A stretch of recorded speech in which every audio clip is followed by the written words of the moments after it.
Yes, guys. Yes, people. Welcome back to another episode of Shameless FC. 10 p.m. Sunday. You already know where it is. And I fucking hate this sport. I absolutely despise the sport. But we're going to get into all of it. I managed to take a couple of hours to forget about football. Enjoyed the Elimination Chamber. Big up everyone who watched it as well. And yeah, we're going to get into everything football. We don't need to talk about Chelsea, but we'll probably talk about it at some point in the stream. But yeah, couple wins. I think I'm the only one on the... No, me and Neil lost. I'm not the only one in the mud. Big up yourself, Neil, as well. And yeah, we're going to delve into all of it. Like, subscribe. As always, check out everyone's socials. The link is down in the description below. And yeah, big up everybody. Sam, how has your weekend been, my friend? How's your weekend been? Not too bad. Nice to beat West Ham 2-0 at home, and their relegation battle continues. So I can't complain too much. Obviously, it was a bit of a sloppy start to the first half. Bit boring. Do you know what? For the first time in my life, you know the saying, this is so boring I could fall asleep. My eyelids were actually getting a little heavy, and I thought that was a myth, but I was genuinely feeling a bit tired. Obviously, I've had a bit of a long weekend traveling up and down the country and whatnot. But second half, Emerson Royale, just part of the redemption all of a sudden, since we signed Pedro Porro, he's fighting for his starting 11 place. Like, I don't know if it's because that £1 million self-treatment he's been doing to himself is actually working, or he realizes he can't take the piss anymore because there's a wing-back, a proper wing-back. Yeah, I was going to say, what's that all about? Well, he at the start of the season, the Daily Mail released this article, and Emerson Royale shared it on his Insta, and it was pretty much this whole. Was it that thing he'd spent £1 million to improve himself or something? Yeah, exactly that. He's got like the machine for it and everything, like some oxygen mask or something after training sessions. I don't really know the science behind it, but he's been doing that to himself a lot. And obviously, of course, Heung-min Son scored today. And, big up him as well, because once again, West Ham fans always seems to be the target of racial abuse from those mugs. And he scores again. So hold that. That's it again, Fucking hell. Yeah. It was online. It was online abuse. And to be honest, I've seen it on match days before when West Ham fans do the gestures and whatnot. And I've even seen like a few years ago when one of them filmed him and started racially abusing him. And then, of course, he was just like laughing it off. This was like maybe 3 or 4 years ago. So it's just it's just groundhog all the time. You racially abuse someone who just ends up making you look like utter mugs. And that's what he did today. So it was, after the game as well at full time, I just looked at my phone, saw it on the timeline. I'm like, I'm not surprised, but that's the sickening thing sometimes about football. But, let's not dwell on it too much, because 3 points is 3 points. We're now in the top 4. Obviously, Newcastle have got a game in hand. Big up, Ryan. You did us a favour there, thrashing Newcastle, which we'll probably get into in a moment. Wasn't really a thrashing, but yeah, cool. Well, yeah, not a thrashing, but, 2-0 win. A win, yeah. Absolute horror. Mate, congratulations on your win next week as well, my friend. Congratulations. No, it's not. I said this before the stream. It's not happening, right? You lot are going to show up. You lot are going to show up. It's us. Okay? You always show up against us. Yeah. You ain't watched Chelsea, bro.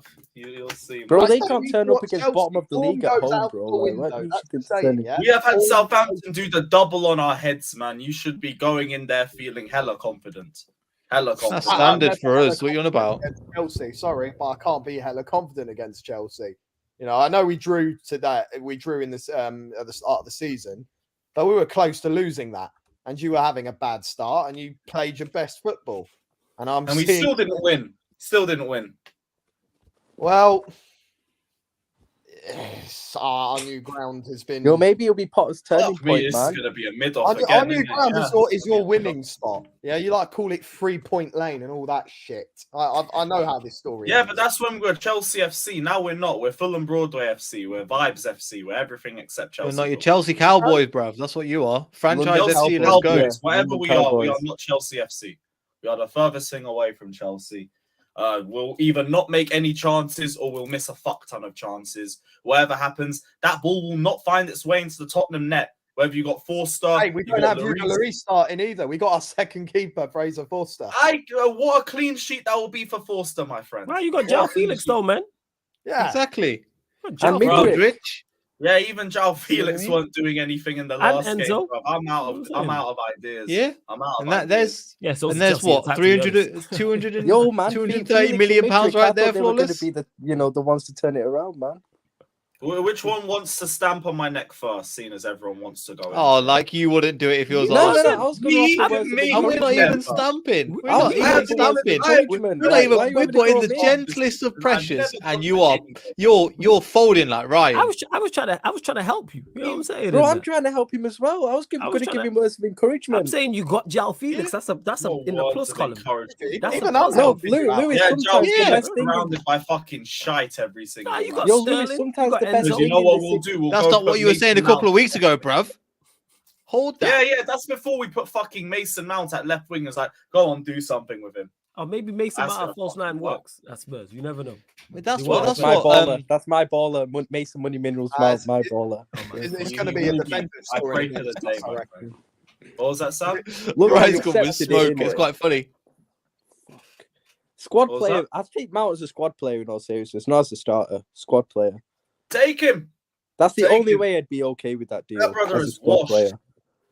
Fucking washed. You can't even. You don't understand, Lewis. That's you don't understand how the minerals of this guy. Yeah, minerals. He can play left wing back. He's going to play in goal next week. He ain't dropping. You know what the worst part is? Probably not even that wrong. Because we decided to play him left wing and then play him up front. Mason Mount up front in 2020. You know, I saw this one. There was this one chance he was flanking him when he was up front across. He was flanking wide. Yeah. And I was like, Mudryk and no, not Mudryk. No, not Mudryk. He came off the bench. It was Sterling and I think Madueke and Felix in behind. I think. So we got 3 out of 4, right? That's not too shabby. Yeah, but it was still shite, even with the midfield. And then you decide, and also, big must-win game against bottom of the table Southampton. Fucking big must-win game. You rest your 2 best players. You don't bench them. They're not injured. You rested them. Figure that one out. Wait, I thought James was injured. No, he wasn't. He was rested. But he wasn't in the. I thought he wasn't on the bench though, was he? Because he rested him and Silva. You rested him completely. Completely. Oh no, Potter's a crack, man. Like, I can't. He was in training the day before. No, that's mad. That's mad. I don't know what Potter's up I to. said I'll give him time, but I wanted to see something at the Southampton game. What do I see? Our 2 best players bench, Mount at left wing, Fofana has a decent 45 minutes. I finally see physicality in the attack. You take him out to put Mount up top. Yeah, and then the only time he takes Mount off is to put Havertz on. It's like, can I go 1 game without the pair of them in the lineup? Or one of them? Just 1 fucking match. I just saw Ward Prowse's free. Agent Potter. Fucking hell. Yeah, that's a positive though. The only difference between the 2 sides was a free kick by one of the best free kick takers in Prem history. Like, that's a positive at the end of the day for you guys. Like, I'm just trying to give you some words of encouragement. Talking about positive. You only lost because of a free kick. There was a couple of chances they did play. There was a couple point blank. I think Sterling had one and somebody else had one as well. There's a bit of progress there at the end of the day. Well, there's no way Potter can. There's no way Potter can survive, Lewis. Surely, I understand what's going on. Potter can't survive this season if your form continues. What is it? 2 from 15, 2 from 16, 2 from 14, isn't it? Is it 2 from? I don't know. It's a big number. Oh no, it's big. It's double-digit numbers. 41% win percentage with, I think, 22% coming in the first 5 games. So it's been genuinely relegation form since the end of October. Southampton had 1 clean sheet in 28 games before they came to the bridge. And now a third of their points this season have come from Chelsea. Yeah, because they got... Flawless. His win percentage at Chelsea is lower than Son's conversion rate, bro. That says it. It is. Tuchel has 3 times as many wins as Potter this season. It's that bad. Is that fucking bad? Hey, up the fucking then Chelsea. It's not just Potter as well. It's the team too. Either the team barely creates or the team just doesn't finish any chance that they make. We're just impotent as fuck. And I will say the last few games, we've made enough chances to win. Yeah, Dortmund, for example. Fulham, for example. Chances. And if we won those games, there'd be a lot less pressure on Potter's neck. So the squad is just as culpable as the manager, but I'm done defending Potter. He's an idiot. The ball the worst, though, surely. They give 200 million to Tuchel, then they sack him. And they give 300 million to Potter. It's fucking up. The ball's surely to blame. There was a lot more to that Tuchel thing. Like Enzo's come in individually and he's looked better. Badiashiel's come in, transformed our defense. Felix looks like our best attacker. Madueke, I'll give him a little bit of time. Mudryk, I'll give him a little bit of time as well. But it's not the new signings. I believe the new signings will do well for us. I just believe like the old players are still shite and the manager isn't helping himself at all. There's nothing to do with the new signings. Nothing to do with that. Let me ask you, Lewis, Dortmund, obviously, it's a couple of weeks. Confident going into that game. Like, I've gained we're getting knocked out. Right, you like saying like you reckon? I think Dortmund are crap, though. I don't really. Think we didn't make him look crap. They ran rings around. Yeah, but you're at home, Again, another thing. You're at the I know what to do when we have a bunch of midfield injuries. Let's sell our only fit 6 to Arsenal because he's shit. And we're going to do so much better without him. It's not like we haven't been able to control the fucking midfield ever since we've sold him. And now he's balling out at Arsenal. We had fucking 37% fucking possession to Southampton. Was it 37% you lot at? Yeah, at one point in the first half, it was 37% possession. But I was meant to be told we'd be a lot better once we sold Jorginho. Idiots. Fucking idiots. All of them. Bottom of the league, you know. And now I have to watch him ball out at Arsenal. And on top They're of that, all giving him the same praise that I have been screaming for the last 4 years. But our manager advocated him leaving when we had a fuck ton of midfield injuries. Just so we could get 12 million. Right. Stupid. Absolutely Frank Lampard ain't the worst Chelsea manager in history. And I seen a stat saying that Enzo's been dribbled past, I think, is it 10 times now? In 4 games. If that was Jorginho, different conversation. Yeah, it's 10 times. But here's 10 times the thing. Dribble pass. Enzo is being forced to play as a 6. Why? That's true. Because there's no Why? Because we sold him to Arsenal. And then every fan cam, every stream I've been on after games, I've said, I wonder why we sold Jorginho. We have so much more control of the midfield now. Now we're shoehorning Enzo into a position that's not his natural one. He should be playing as an 8 with Jorginho as a 6. But then everyone's like, oh, but we're going to get done in transition. Oh, because that's not happening now, is it? Yeah, I've seen Enzo get done in transition many a time. I'm not going to lie. It's fucking bullshit, man. We've got such a brain-dead fan base sometimes. All of them celebrated Jorginho being sold like we didn't have a fuck ton of midfield injuries and we weren't going to be worse off as a result. We went straight into our next game with an Enzo, Gallagher and Mount midfield free, and they were happier with that. Like, what? You dead ass gonna tell me that's better than Enzo, Jorginho, and one of the 2 Chuckle brothers? Come on, man. You spit? That's stupid. 100%. You got a live stream tomorrow on this? Stupid. What time are you streaming tomorrow? 2:30, 3:30. I don't know. It'll be something. All right, cool. Chelsea. Yo, how many games I will be there. Is what I'm saying. But go on. How many games has Mudryk played so far? Isn't he coming up to the 007 mark? No, he's only at 4 or 5 just yet. I'm sure he was on 5. Although I can't lie. You know how Gakpo was for Gakpo that he escaped it. He's not been good the last few games. I give him the first 2 or 3 because he was building up to sharpness. He wasn't great against Dortmund. He wasn't great against Southampton, and that was more on him. He needs to have more impact in games. I feel like you guys could barely take on a player now.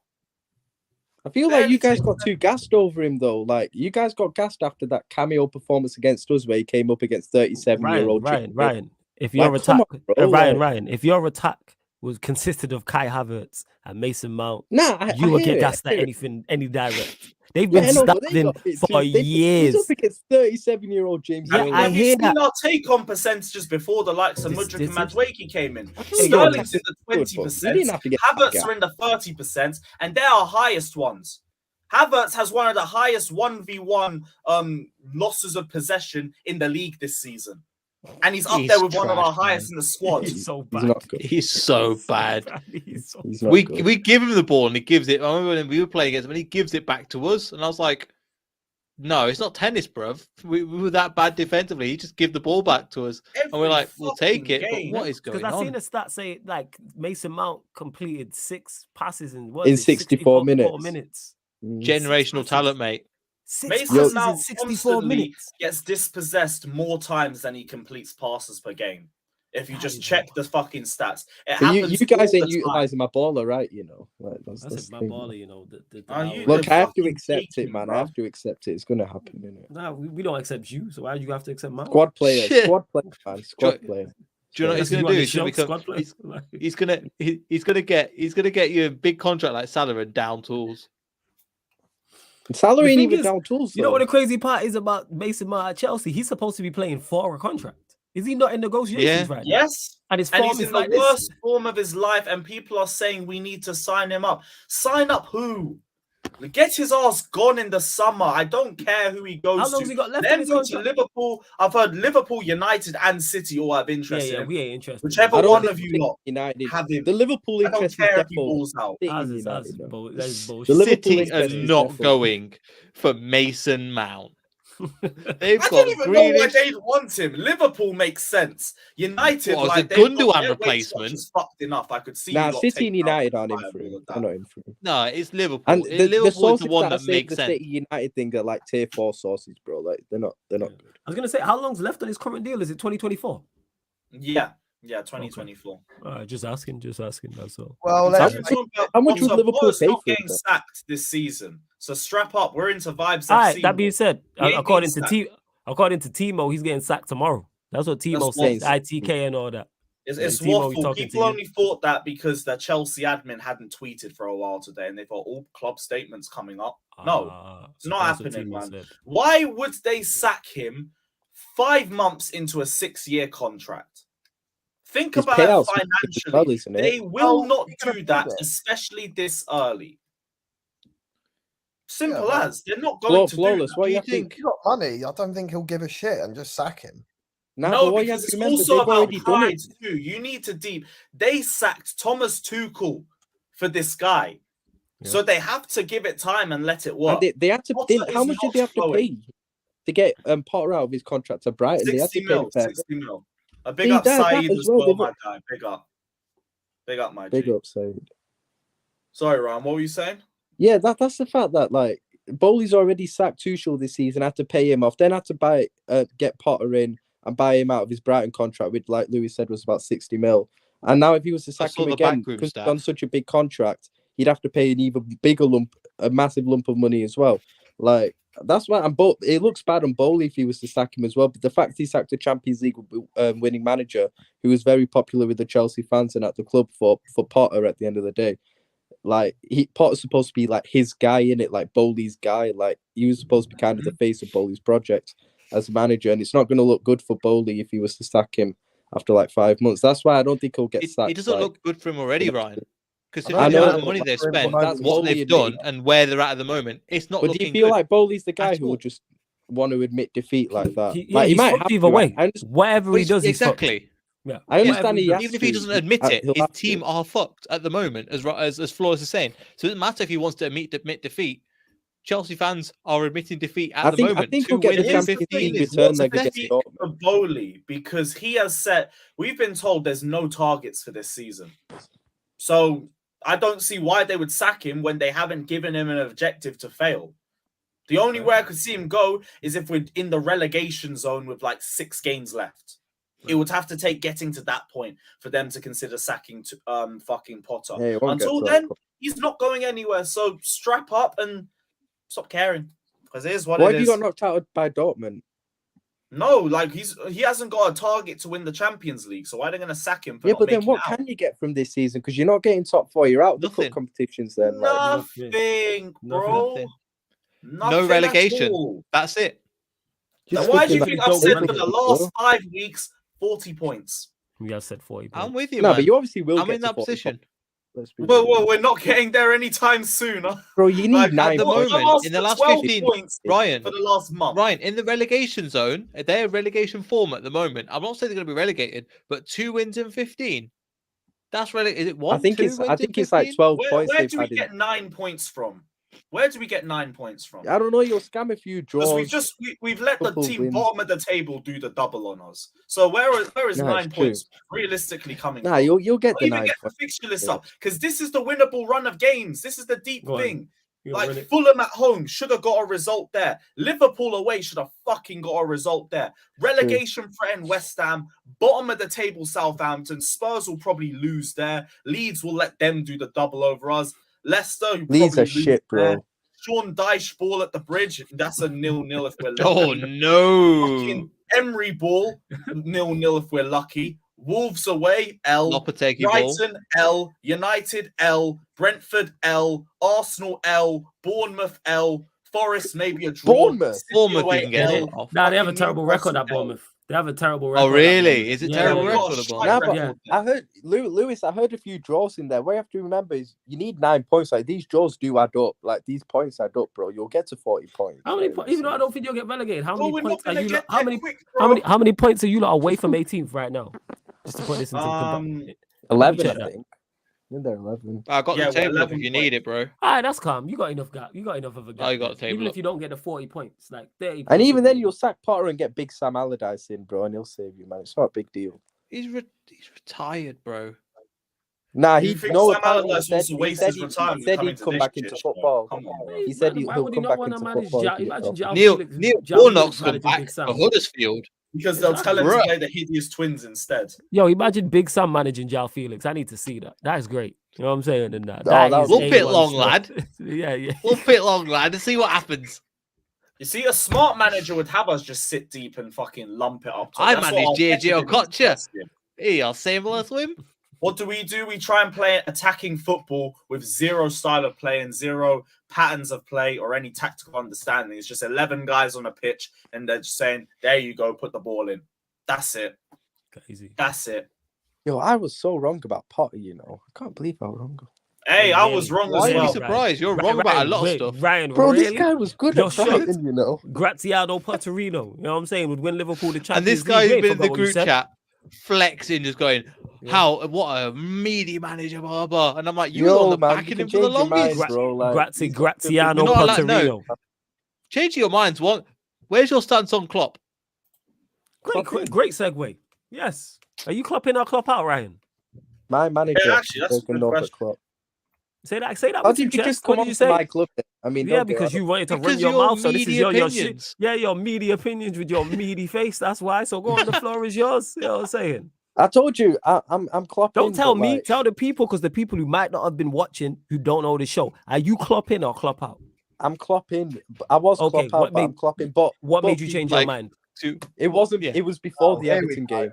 I'm telling you right now, it was before the Everton game. Even Sam's on it. You see, we have to pull with Sam. This is why we roast him so much. Go on, say that again. He's been on and off like window screen wipers, bruv. Yeah, this guy has been. Why are you now Klopping? What changed? Wait, you're now Klopping? Yeah, he's Klopping. Yeah. So look at Lewis had enough. He's off stream. Lewis is about to get off. So basically, am I going to be allowed you are to shameless, bro? Ultimate sandal. Where is it? Where is it? In fact, there you go. The sandal, bro. You know, hold that. What is this? Is that the Rock? Go on, explain. It's the Rock. Yeah, explain. I want to hear this. It's the sandal. Hey, full screen him as well, man. Full screen him. No, you don't have to. Know yeah, full screen him. He deserves it after Klopping. Nah, I'm not. There you go. If you full screen me, legit. Look at this guy. Nah, I'm just not going to speak in it. You're full screen in 4K. It's your moment, Ryan. This guy trying to get. Yeah, go on. I actually genuinely want to hear this. As leave the your people. flip-flop comments in the description. We'll bring them up. As the people. So why are you now Klopping? It was the week before the Everton game, so a couple of weeks ago. I was off from uni, innit? So like I had a lot of time to, contemplate about it, and I was in a lot of Liverpool. Making it sound like you're changing religion. I was in a lot of. It ain't that deep. You've just got wrong opinions. And I deeped it, and I realized, actually, maybe, he deserves my backing in it, because for two reasons why I'll back him, because under FSG. Why are you talking like you had an? Oh, he's frozen. Oh. Is he frozen? Yeah, Lewis, even his streams had. I got a screenshot. Damn it!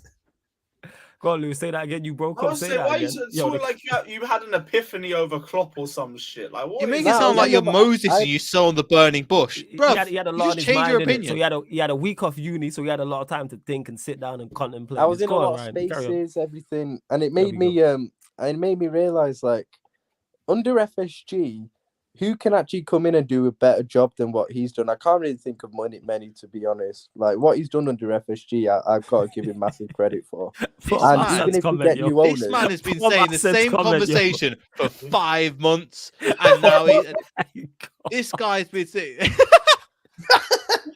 I said the type to eat Pringles with a knife and fork, bruv. Oh my gosh.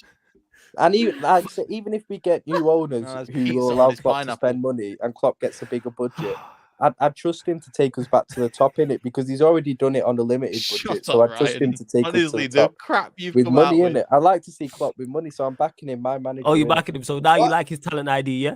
Why talent ID stinks. They have to take the transfer stuff off him, bro. Like, that's what they have to take. This is the same guy, by the way, that just was like, trust me, bro. Think he's coming. The Qataris are coming. They ain't going Man United. They're coming to Qatar. They're coming for Liverpool. I know, I'm all in, bro. We had them, bro. We had them, but FSG had them high. Doesn't matter if you had them. We had Man United in the first half. They still won. Yeah, bottle jobs, honestly. We'll get onto that later. Says the team who's signed 8 talking about bottle jobs. And also, with your media opinions, you can't talk. Your meaty team, you know what I'm saying? Jürgen Norbert Klopp. Yeah. So all right. So say the new. You just said then.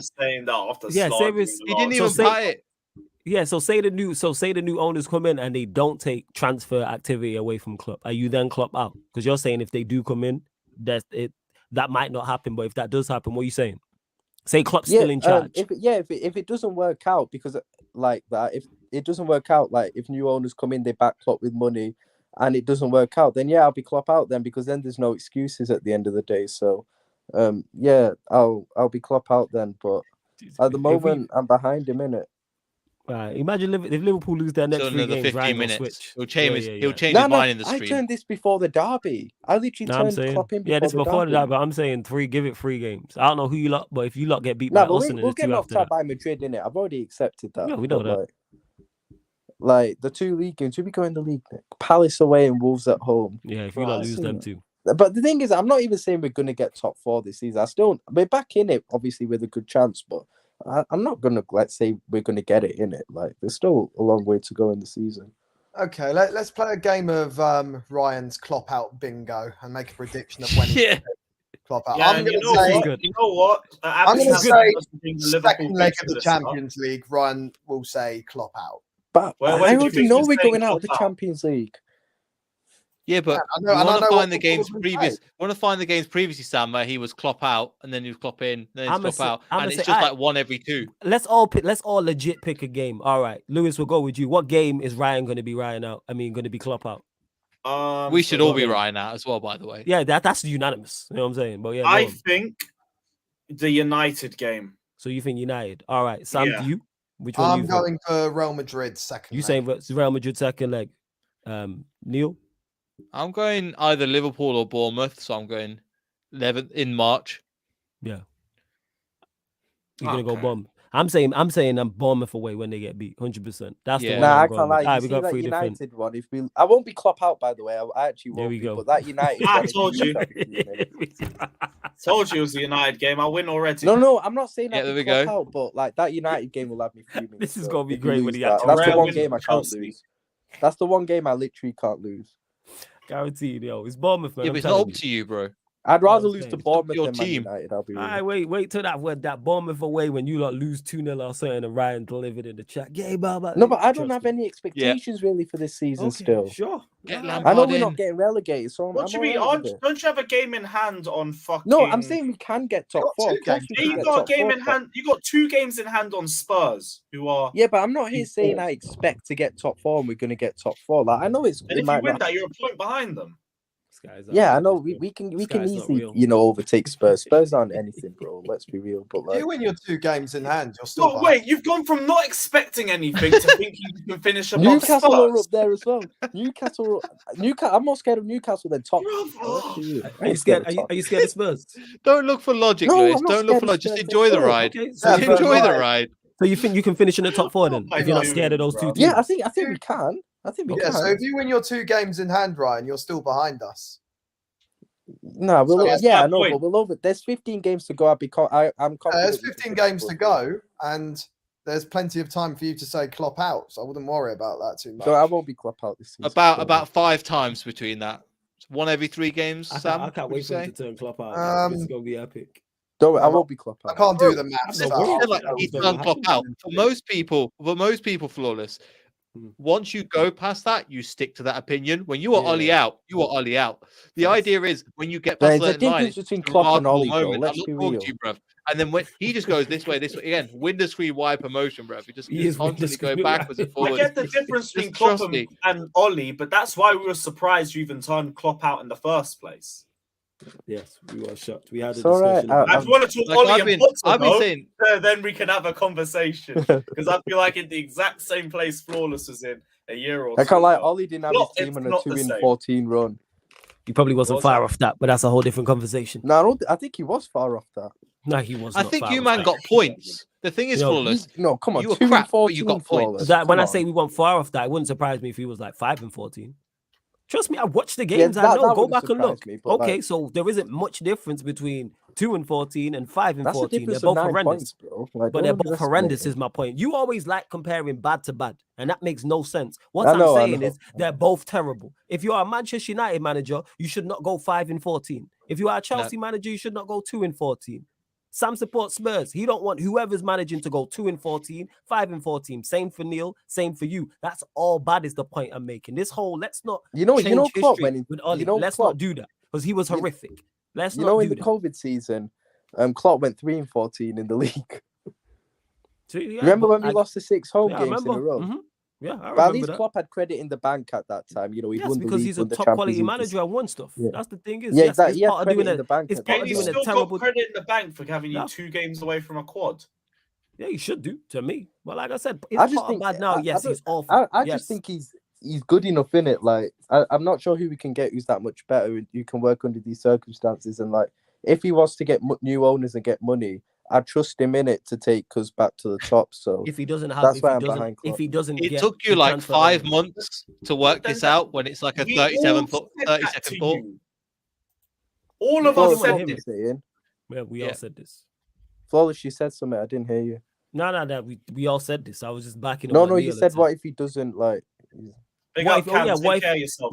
Shout out Cam every time. What if you're saying, right, I trust him if we get new owners, which is a big if, number one. Number two, them owners come in, say they don't take away the transfer responsibilities. Say it stays the same and he's still picking them. He's picking the players. You think his talent ID is awful. So then if that happens, are you then Klopp out? Good.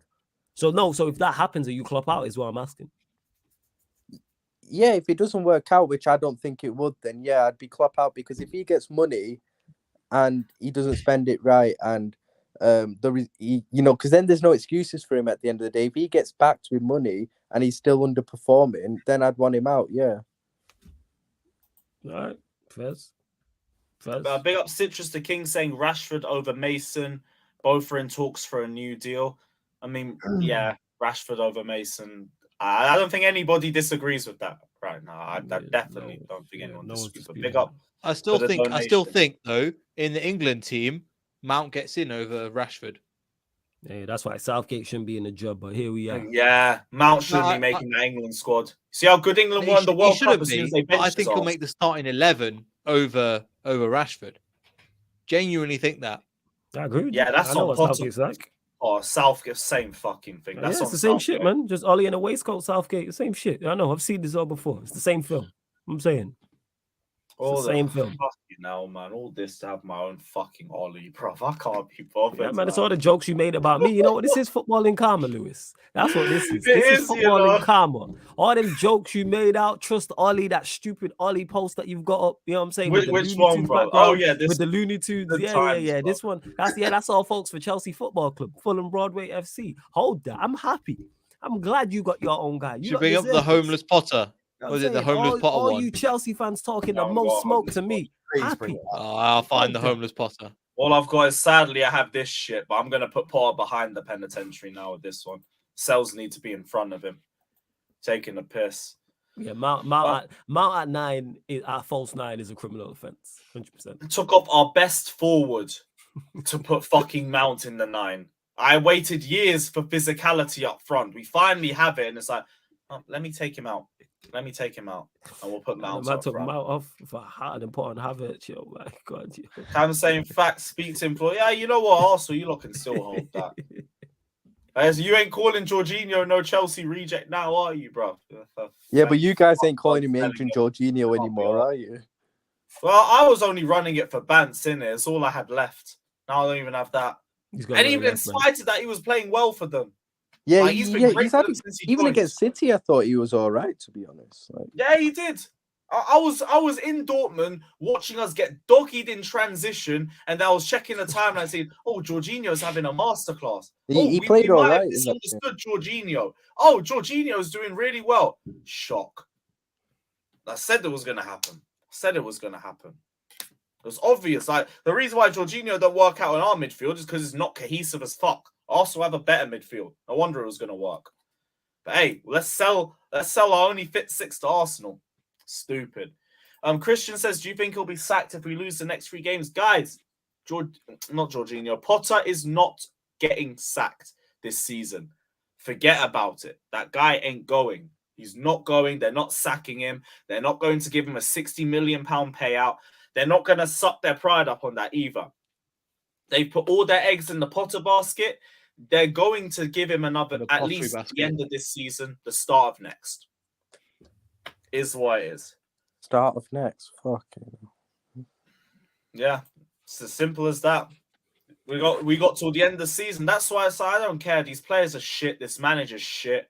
I'm on vibes. I don't care. Lewis, what percentage of fans would you say are Potter in at Chelsea now? It's a small percent. It's like 5-10%. Very small. Is it the song conversion? 10% maybe. 10-15%. That is crazy. We're a bit higher than here. I did see one of the fan cams, and there was a girl on there, and she was saying how who do you get in after him, which I do get, because it's kind of like even if you get rid of him, who then comes in to do what? But if you're gonna get, I don't know. If you stick with whoever we bring in, it's got to be better than 2 in 15. Oh yeah, that's a fact. But I'm thinking more so next season. I'm not talking about this year. I'm talking next season. You want that person. Now we have an infrastructure. I mean, if they apologize, maybe, because the biggest issue was that there was no infrastructure, and they wanted Tuchel to do part of the work of what the new infrastructure is doing now, and he just wanted to focus on his job. Now that that's in place, maybe it would work, but they'd have to suck up a lot of pride to do that, and I just don't think it would happen. Yeah. Crazy. It would be interesting to see about managers, and I don't even know what's going to be happening with mine. Get Wreck-It Ralph in here. That would be fucking might be going back to PSG. That would be footballing karma. That would be. That would be. I'd sign out for the season. But yeah, Sam, you was mentioning it there about. I actually want to hear your thoughts on this about Conte, because obviously you played in Italy. Then did he say something like "I miss Italy" or so? He's basically on his way out. It looks like to me. What are you saying though? That's what it looks like. He's had a bit of a tough year, to be honest, and I think it's drained him a lot. And he's recovering from an operation. You know, he's lost like 2 close mates. One of them an ex-Chelsea legend as well. And then I forgot what it was he had, and it's not easy recovering from operations, etc. He took the management role in against AC Milan, then decided to stay. Also said that being back in Italy made him feel like he was back in home, and he definitely has unfinished business to work in Italy. That's what he said. So we've been having our assistant manager Stellini, who's now won 2 out of 2 games every time he's taken charge. 1 against City, 1 against West Ham today. And to be honest, I get a little bit annoyed when people just rip into Conte, etc. I know he's not immune to criticism, and I completely get that. But we've got a toxic relationship between the board and the manager. That's the fact of it. We appointed someone who cannot work as a manager under the environment we work as a club, if that makes sense. And to be honest, what fucked me off even more, this is the thing that's fucked me off the most.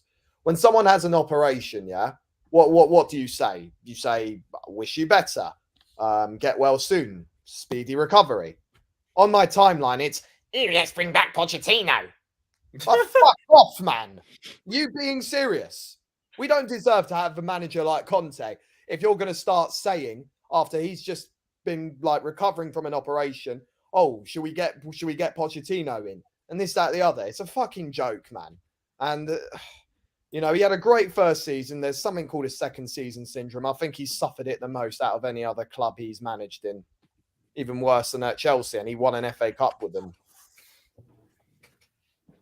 That is mad. Well, to be honest, like, would you say the problem's more Conte, or would you say the problem's more the board? Well, the problems are separate. The fatter pick between the two, then it's the board. Because why hire him in the first place? And then I can't really say that he's not been completely backed, because he has had some backings, but we've also kept a lot of the deadwood, and we've kept a lot of the, you know, centre backs, i.e. Dyer, Davis, Lonley. I guess that is on Conte. The fact that we didn't like go forward to get another wing back and just stick with Doherty, Emerson, Sessegnon, and then bring in Perisic, I think is a bit criminal. And I think then the things that you do have to blame Conte in is his tactics, not dropping Son when it was needed. Stellini dropped Son. You saw the impact there. He scored off the bench. And again, I think maybe the issue as well is his man management with certain players. Again, with Son, maybe playing Richarlison in an incorrect position. But overall, it's the same players that played under Pochettino, under Mourinho, under Nuno for a few weeks, and now Conte, and we're kind of seeing the same results, really. But, you know, if you're going to hire Conte, then do it properly. And we haven't really done that properly. So I think, for me, that's the reason why the board is the main issue. Do you think he wants to be there, though? Because that's what I'm gauging, that he doesn't seem to want to be there. Conte, like, when I say that, like, he genuinely doesn't. Like, the writing's on the wall, no new deal. Because you seem like a fan of his, which most Spurs fans I see and talk to are like, they don't want him there. But y'all, like, seem to be more pro Conte. So do you think he wants to be there? I think that he's, end of the day, just getting paid 15 million a year from his contract. And I think the way he's going about in his press conferences, he probably doesn't want to be there deep down, but he's trying to make the best out of a bad situation, especially with the way he's coming out across in his interviews. And I think that's it really for me. He probably doesn't want to be there, but he's trying to be classy about it and stay for as long as possible, etc. That's the way I see it. Well, fair. I was just genuinely asking. All right, fair enough. Abdi has. I've just seen this as well. We've given them 2 days off. 2 days off. And we've got 1 game a week for fucking what? I don't understand the way this club moves. We move like we're high as a kite and we don't give a shit. Whatever. 2 days off. Whatever, bruv. It's not like we're going to change anyway. If we even went training, we're still going to lose to Tottenham in the weekend. Is what it is. Oh my God! I think that you might have a turnaround when you play against us, because it's a rivalry. It's a derby day. Okay, form does go out the window, and I've just seen it too often when you lot can play in the worst ever form and then just show up like that when you play against us. You know, games against Fulham. You know, games against Fulham, Arsenal, West Ham are also derbies, my friend. Well, they might dominated at home by Fulham and by Arsenal. But I think it's us you want to beat the most out of all of them. Maybe, but like I can't see anything. It's not maybe. I can see a draw. I can see a draw in that game. I think a draw is probably the most likely result. Yeah, because neither of you two are really confident going into that game. And I think that's probably most Chelsea and Spurs fans looking at it going. Well, I'm worried about our defense facing against João Felix. Well, that's a big worry to me. Yeah. But they can't convert. That's the problem, isn't it? Yeah, don't worry. There'll be João Felix and there'll be a Havertz and a Mount next to him. So don't worry. Our defense has gifted goals too often, and I think this is just going to be Chelsea's lucky pass. Like, there will be my friends, we have been gifted before. We give the gift straight back. Every time. Yeah, no, but you'll have see the comment there from Ed at James 1056. Pull that up. That's crazy that Potter said that. This is wild. Southampton were very caretaker manager after the match. We didn't have any time to work on tactics, and they still dominated us. That's beautiful. That is tragically beautiful. I can't lie. That's brilliant. Oh, you're not serious. No way the caretaker manager said they didn't even work on tactics for us. They came to Chelsea. They worked at White Hart Lane, bruv. It ain't happening. They worked on vibes. They just worked on vibes. Man just told the players before the game, lads, it's Chelsea. And just like that was all that was needed, bro. Lads, it's Chelsea. Meanwhile, Graham Potter's at halftime thinking, "What should I do? All right, I'm gonna put Mount up front, and I'll take you off." Well, didn't he put Ryan is trying to change his mind 3 times in 45 minutes on Klopp? Yeah, that's right. Fucking Lewis, didn't he put like Fofana at right wing back or something like that? No, not Fofana. We had Sterling and I think Mudryk as wing backs. No, but I got told that Fofana was busy whipping in crosses and stuff.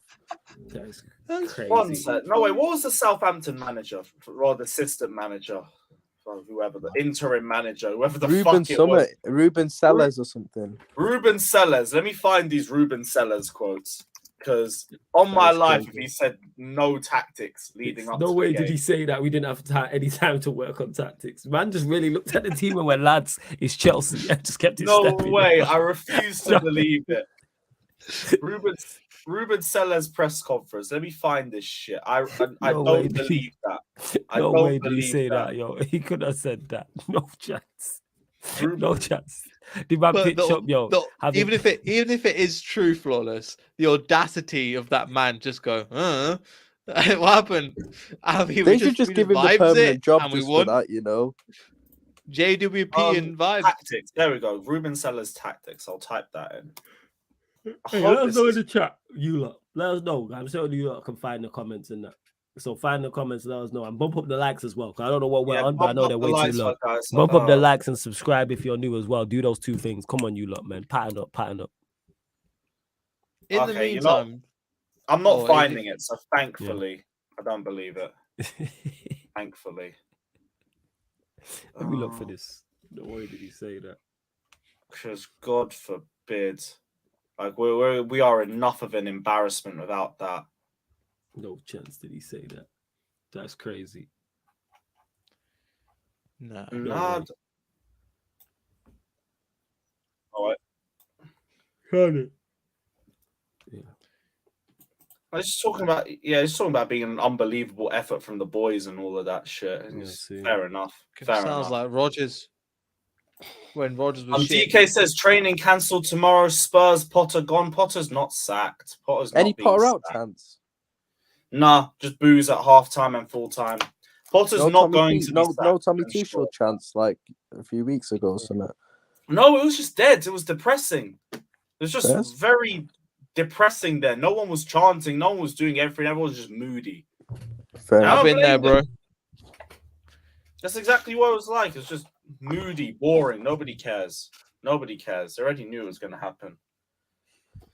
And guys, you only spam Potter being sacked either because I don't believe it. Don't believe it at all. But yeah, I'm interested to see why they got 2 days off because that makes no sense. Surely, when you lose, you take no. You only you just take no day. You're like, right, you're back in training. Let's get this stuff sorted. Yeah. I think we're just lazy in general. Potter just seems like too much of a nice guy as well. That's the thing. Do you want to swap for Brendan? They're saying training got cancelled last minute. I don't think it was last minute. Let me check. Yeah, Chelsea are not expected to be back in training on Monday. Whatever. I don't care. They have a scheduled day off. Okay, yeah, that's it. It's just 2 scheduled days off. Don't know what they did to deserve it, but we move. Is that and who decides these days off? Is it? I'm guessing it's the manager. Yeah. He probably needed the days off himself. Well, I guess some people just need to take a day off after it gets tough. You know, when the tough get going, take a day off. That's embarrassing. And people That's think not the that means same, players getting sacked. It doesn't. Like, managers have been sacked while they've been in training. Literally happened the day after. Managers have been sacked during a game. We fucking sacked Martin Jol whilst he was still managing us during a game. What, during a game? Yeah, something like that. I was like, Martin Jol, so it would have been, I don't know, like 2007 or 8 or something. He's just gone during a game, just like that. And Lewis is frozen again. I thought we were bad. Wait, am I frozen? No, you're not. No, you come back now. Yeah. The internet's not going great today, bro. I can't lie. So I don't get that. I've done a speed test and it's normal, so I don't get that. But whatever. Nothing ever goes right. So we move. We got DK saying Nathan Gissing said it was cancelled, not a day off. Oh, it's gonna be interesting. Cancelled. Who's Gissing? That's a bit more interesting, but I still don't think he's being sacked. Maybe a meeting. I don't know. I don't really care at this point. I don't care. It's not going to change anything. You have the training day or not, we'll still lose. Part of me wants to figure out what they actually do in training. I don't ever see any improvement on the pitch. Stupid question. You going right, Lewis? What? To the game, you going? Tottenham, yeah. Yeah. I'm aiming to drink until I can barely walk, but I'll be there. Yeah, man. Yeah, saying enjoy yourself. That's your standard weekend for Lewis. Yeah, man. Mhm. So drink my sorrows away with Chelsea and just watch the football in between that. But on a lighter note, you won your game 3-0, United Leicester. What was your thoughts on the game? Tale of two halves. First half we were awful. Credit to Leicester though. Give Leicester their credit for the first. If we were 2-3-0 down at halftime, could have been no complaints. De Gea made 2 very good saves. The save he made for me and Nacho, worldy. Like that, like every time you see it, you think it's going. And if that's paused and it's like what happened next, it's going in the back of the net. Harvey Barnes also missed a 1-on-1 great save from De Gea, and Leicester were just bang out. And I was saying this before the game that they're in good form. They've scored 8 goals in their last 2 games. You know what I'm saying? 4 apiece. So they're not just gonna roll. They're not just gonna roll over. And they played very well. Somehow we managed to score. You know what I'm saying, from a run of play. And then second half he took off Garnacho, put on Sancho, switched around like the forward line, and in the second half we were just on point. But Ten Hag just continues to work miracles pretty much with what he's doing. Like even though he's changed the team because like Varane got rested, Lindelof started, Wan-Bissaka started. It was no Casemiro, it was Fred and Savić, which we know as a balance in midfield is not ideal. But yet he's still managing to get it working. We're still getting results. There's still a resilience to the team. Bear in mind we just played Barcelona on Thursday as well, and even though it was a good result, that tie should be dead because we had more than enough chances in that Barcelona game to kill it dead. But Ten Hag just continues to amaze me with what he's doing. It's ridiculous. So that's pretty much my thoughts on the game. Yeah, man, and I'm just enjoying like form. We got a big week coming up. We play Barca in the second leg, and then the cup final Sunday. So it's cup final Sunday. Right. Cup final Sunday, yeah. After you lot versus Spurs. Newcastle. They don't have a keeper because Karius. Their first keeper's sent off. Second keeper's a loan from Man United. So it's Karius. Give him the Karius and goal already, bro. With that Karius and goal. So that's what I'm looking for. The next time we do this show, I'm gonna bring that up. Bro, that guy in the final, bro. Fuck, next year, hold that right. Next time we do the show, I'm hoping to. Hey, we win it the next year. It's all right. Yeah. One, well done. You know what I'm saying? Yeah, because that'll be a Sunday too. We'll probably run Shameless. Yeah. So it's a Sunday. Hoping next time we do the show, we've won the Carabao Cup and we're through to the next round of the Europa League. Huge. Shameless FC, United Carabao Cup winners, Spurs 2-0 Chelsea. Great. I'm with it. So I'm just looking forward to the week. But in today's game, like I said, form continues. Rashford's form is ridiculous. His form, I don't know what's going on. He is fucking crazy this season, man. I don't know what's going on. I have no idea. What do you think that is flawless? Do you think that's Ten Hag? Do you think it's a little bit of like, cool, he's on a good run? What could it be? I think it's a mix of things. One, he's actually 100% fit. Let's get out of the way. 1, he's 100% fit from a physical standpoint. 2, he's full of confidence. 3, it is Ten Hag.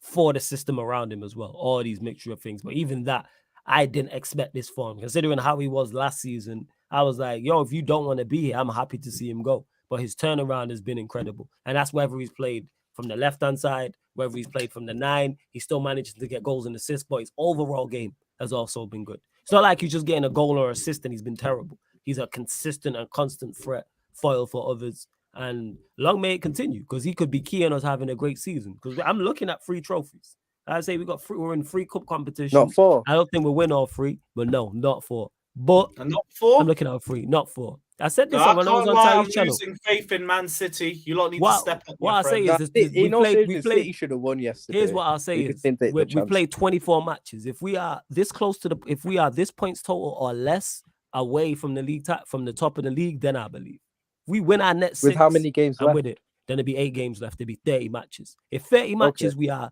I think we're 5 or 6 points off the top currently right now. If we are 6 points or less off the top with 8 games to go, game week 30, I'll go, yes, we can genuinely win this. But we have to win our next 6. That's when I'm getting on board, because I believe in that time Arsenal and Manchester City play each other. I think they play each other in one April. of those 2. Is it April? All right, so I don't even know. I think I might be wrong, though. But put it this way, I expect them to drop points. So we're going to take points out of them if we win our net 6. That's when I believe. But again, I'm still saying, are we mathematically in the race? Yes. Do I genuinely believe we can win it? No. Look at the team we are putting out. We went to the new camp. But look at the miracles Ten Hag is producing. He is. But yes, like eventually the miracles. No, but one thing I will say, this man ain't Jesus. It will. I'm saying it will. I'm saying, we went to the new camp with Fred Savić and Weghorst as our midfield. That should never happen. And you still dominated. You still dominated. We still did. That is true. But eventually, the levels of these players is going to catch up. Eventually. I do agree with Flawless, because one thing, I was saying this earlier on to someone, I forgot that, like Ten Hag is, one thing that's really impressed me with Ten Hag this season, probably the most, is his in-game management. Like when it comes to subs and changing maybe the system formation during a game. Sam, big up yourself, my guys. Thanks for coming on. Love Sam. Big night. Like he's always seeming to get it right, whether it's an attacking change, defensive change, like putting Weghorst in the 10 and then reverting back and putting Sancho, bringing Sancho in for Garnacho. Like he's proactive with his subs and changes formation. In-game management's the thing that's really impressed me with him. But I think with United, I kind of agree with Flaws. I just don't think they're good enough to win it. Because whilst you can't rule them out yet because they're still mathematically there, still feel like Arsenal and City, I still don't think United are at that level yet when I look at how Arsenal and City have played this season. I know it's close in terms of points, but even some games recently where, and this ain't even me hating either, like, in all seriousness, because it's United. Like, I've already said I can't rule them out, and I've given credit to Ten Hag, but there's, the Leeds game that they won last week, they were second best for most of that game. Even the first half today against Leicester, they were second best. Like, if they keep playing like that in periods of games, they will end up dropping some points at the end of the day, United. So, and I just feel like Arsenal and City will win more games for the rest of the season. Like, I know City dropped points yesterday, but they should have won about 5-0, bro. They missed so many chances, man. Like, at the end of the day, they ain't really going to have many games like that. So, yeah, but they got to be winning these games. And that's what I'm looking at. That's why I'm saying mathematically, are we in it currently? Yes. I genuinely believe it's a race we can win. Like I said, Lewis, talk to me 6 games from now. 6 Premier League games from now. If we are at this point or less, then I'm on board. But I don't think we go and win our net 6. We played Liverpool away. I think it's Brighton away. Who else we got away? A couple of like tough fixtures in the mix as well. But we'll see. Like I say, Ten Hag has been performing miracles. I want to be wrong. I'm saying I'd love nothing more than to go and try and sneak and win this, but yeah, I'd love nothing more too, bro. We got Carabao Cup, we got FA Cup against West Ham. We should get through that. Then we're in the quarterfinals. We should get past Barcelona. Should win the Carabao Cup, so we're still on for a treble. That's what I'm looking at. Bring me cups, man. That's what I'm saying. Yeah, Vic, I agree. I don't think we're winning. I'm a United fan. I'm here saying no. I don't. Think still no. We need United. We need United to do a job. I don't even care if it means I have to deal with United fans all season. Over Arsenal fans, I will accept it. Arsenal. I need Arsenal to do the business, I need Arsenal to do the business. Arsenal do the business. You enemy of progress. You are enemy of progress still. Arsenal. I need Arsenal. I'd rather Arsenal win it out of all 3 teams. Like, I understand as a Liverpool fan, but I still don't agree. I'd rather them win it over United because I'd rather anyone win it over United. But I get in the title race. But I'd rather them beat City to it as well. Like that's the City been whooping you like ask for however long. Yeah, I know. Like I just don't like City. Plus the cheats in it. So like. Yeah. City are just pissing me off. They finally get top of the table, and then 3 days later they just dip Nah, off. if you want, I think City are all right. You know, like I do think they've kind of turned. I know they drew yesterday, but bro, honestly, like they ain't. Haaland ain't gonna miss a sitter like that again. Trust me, like that was bad. Like they missed so many chances. In the fucking dinner plate cup. Bro, that was Community Shield, man. Who cares about that, innit? But the guy's got 30 odd goals this season, whatever it is, innit? Like, let's be real. Like, bro, 31. I think City will be all right. I'm not saying they're going to win the league, but they'll still be all right. I think they'll still finish above United, innit? Like, yesterday, I think that was just one where it was just one of those days for them, innit? For City. Like, they had so many chances. It was crazy. Yeah, but I mean that's on them. Like I've been there enough times. It's on them for sure. Enough chances and you don't score. That's on you. I saw Foden had the most easy breakaway, square it to Haaland, and that idiot just double checked himself. Foden's gone off a bit of a cliff this year. You know, I can't lie to you. Fucking fool, man. It pisses me off. At least I'm not the only club going through that problem. Big up DK saying players sing that's life and in training and dance like MJ talking about the Chelsea team in Cobham. Don't forget endless TikToks and other unnecessary bullshit other than actually improving their ability.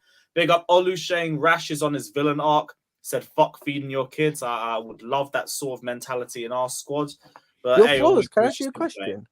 Cool. And like he can't do both at the same time. Bruno on the right, because I can't like Bruno on the right. He's not a bad position for him, you know. He was very good today, and he was good away at Barcelona. And as critical as I am of him, I give him his flowers when he deserves. I think it suits him that right-sided role. He's probably better there than he is in the. You take him out of the midfield and all the chaos there that he kind of causes. He was and good. Then you put him on the right, kind of out of that area, and then you can just spam the ball, put some crosses in. Get up and down the pitch because he's energetic. Like, I just need him to continue this form now. The problem I have is we play Barcelona on Thursday, Newcastle on Sunday. Watch him go drop 2 below par performances in the big games where it matters. Yeah, they're like be consistent. Go on Thursday at Old Trafford and put in another good performance. Do the same on Sunday. Do the same against West Ham. Consistency is key. That's what helps you win the bigger trophies. That's my biggest. I can't lie. You don't have to do much to win on Sunday against Newcastle, man. That clowning there. No. I'm talking about I'm talking about him. Despite who you're playing, you keep your own standards high. That's what I'm talking about. Form isn't something you can switch on and off as a tap, whether that's a team or individual. Play like you are playing the best team in the world. In the Carabao Cup final, bro. All you need to do is tell your team, bro, I need him to have a good game. Man. Nah, shoot on sight, but I need him to have a good game because not only does that help us win a trophy, that could help us in the next game against West Ham, the game against you. Is that who you got in the FA Cup? West Ham, yeah. Form is something you can't turn on and off. No, before you lot, and then you lot 4 days later. We play them on the 1st of March, and then you lot on the 5th. So that's what it is. But yeah, Bruno's what's it called? Yeah, he was very good today. And like I said, he's someone I've been super critical of. Fair enough. But perform like this. You perform like this, I shut up. It's really not that difficult. But people will still defend, why are you on his case? Because he's not been performing well. You perform well, different. Like Senegalese Maldini says, Bruno's been class this season. I can't lie, he never gets injured. Even very important in Ten Hag's team. See, and this is the point. No, he hasn't been class this season. I wouldn't say that's way too far. He was very good today, and he was good in Barcelona. He's probably our best attacker away at Barcelona, and he was very good today. But before Did you not say Rashford the other day? No, Rashford missed 2 very good chances in that game. That tie should be over. The amount of chances we missed in that game, even though it was a good result, and I still think we'll get past them. Especially first half. I thought first half. Rashford missed 2. Weghorst missed a 1-on-1. Casemiro missed a free header. Rashford missed 1. You know what I'm saying? Like Sancho had a great chance. 5. Yeah. Like just I think Pedri's injured, isn't he? For Gavi's suspended and Pedri's injured. Yeah, you lot will walk that second leg. I can't lie to you. Calvin will walk it. I ain't going on that. Nah, I think you will, man. It's weird because Barca in the La Liga, their defense has been top. Like they've only conceded like 7 goals, but he didn't even play the other day. Has he still got stomachache, or is he gonna make it into the starting lineup this time? He will make it. That was to rename himself and join Leicester City. Sure? You know they brought AC into the squad and they equalised instantly. But Flawless, it's not advisable. You brought AC into this and nobody cared. Like that's why I think he's out for Thursday. That's why. No, but pregnant people, they're not supposed to travel, bro. Like that's it. He might not play on Thursday. Wow. Yo, Ryan's on smoke today. This is fucking funny. Wow. Your Marcus Alonso, good one. They missed that one, but that was fire. Yo, Marcus Alonso against United. Good little header that though, Lewis, man. Maybe. Yeah, big up Alonso, my guy. Big up Alonso. No, I think Gets United into will your walk team. that second leg, bro. Barca in Wing Europe, back. they ain't been it this season. Probably does. He genuinely does. What, Mason Mount or left wing back or Marcus Alonso? That'll be where we put him in next, bro. I might ask that Martial and McTominay worth keeping. No. Martial out as well. Fair enough because of his injuries, I That's guess. a McTominay, you know. Yeah, not worth keeping. They still ran. I'll get on to Leicester's point. Go. Go on. Because the thing is, Flores right in the first half, we were on top, and it was again great saves from De Gea, and I'm looking going, okay, we get something. They get the goal, and I'm thinking it's completely against run of play, but that's football, bro. That's what happens. We've done that to other teams before. Other teams have done it to us. That's football. That's how it happens, and that's why like sometimes XG and stuff don't mean anything. You get you one a chance, you put it away, 1-0, you get your points. So we're going to halftime thinking, all right, cool. Leicester are in this game. If we put up a performance, we could get something out of this. We'd get a potential win because we were on top for the majority of the game. Came out the second half and they just went, let's have a training exercise with Man United where we give them the ball and we don't do anything. Defend, and it was pathetic. It really was. It was so bad because we were so good the first half. And it's the first half was a performance that I saw against Aston Villa and Tottenham. And the second half is what I've seen the majority of the season, where we've just let teams just overrun us. And the thing is, I don't mind losing to a team like Man United, a team that is a good team. But even then, Ten Hag realized, again, game management. He goes, I don't really need to play big players now. I can save them for the week. And we had no response to it. We rotated 4 players, not a single thing changed. Brendan Rodgers said, can we do the same tactic again and again? And nothing changed. So we bought on Yuri Tillemans, should have improved our midfield. Didn't improve it at all. You should have improved Bubukai Samore, who's going to be our future going forward. Didn't improve it. Dennis Pratt came on. Nothing happened. Jamie Vardy came on. Honestly, Flawless, did you recognize any of them 4 players actually came on the pitch? Nah, I didn't know. Nope. I only recognized when I said that such and such came on, and that was it. Yeah. And you're looking at who Man United brought on, and they were like, "Oh, cool, we'll take off Rashford, we'll take off Shaw, we'll bring on Elanga or Wan-Bissaka." They're done. They're like, yeah, sure. We're not bothered. Yeah, we're not exactly. They played some, what's it called, Mainu? Kobbie Mainoo, youngster, yeah. I don't know. Congratulations, 17-year-old getting his debut and everything, but that's how relaxed they were. Well, afterwards they'll go 71 minutes. We'll bring on a 17-year-old, and we had no answer. And considering we rotated, again, with the players we bought on, we bought on Jamie Vardy, we bought on Dennis Pratt, quality. We brought on Yuri Tillemans, we brought on Samore, and nothing changed. And Brendan Rodgers doesn't have a plan B. He just goes, right, plan A with different players, and nothing changed. So I'm so frustrated, man. Honestly, this is what I've been used to the entire time. And it's not like if they had Casemiro and the fact they put McTominay on and was like, and he didn't do anything. And we've seen we could boss McTominay, but it was dumb. It was so dumb. But the first half was good. Yes, I'm just really pissed that it can go that badly that soon. But that's what I've been used to. Do you know what I mean? So still gets 40 points.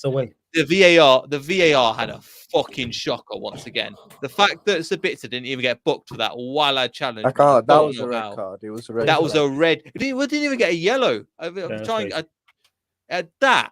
Like, how is that not nothing? Look, you bring it up. I've just got it up at the moment. Yeah, it's crazy. I don't know if you've seen it. That wasn't worthy of a yellow.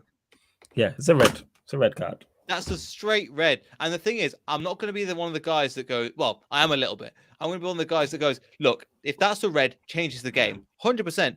Because that go down to 10 men.